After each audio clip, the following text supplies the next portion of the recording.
সোমবার উপজাতি ছাত্র ইউনিয়নের ৪৭তম প্রতিষ্ঠা দিবস।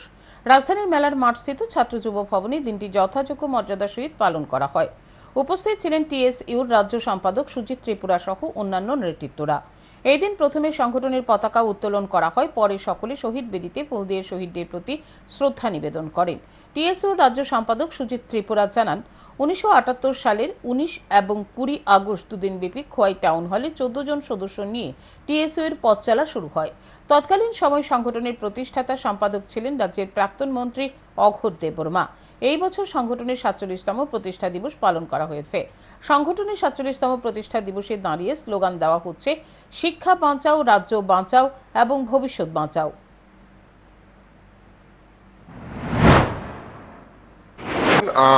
১৯৭৮ সালের ১৯ এবং ২০ আগস্ট ২ দিন ব্যাপী খোয়াই টাউন হলে প্রায় ১৪ জন ডেলিগেটদের নিয়ে আমাদের টিএসইউর যাত্রার পথ শুরু।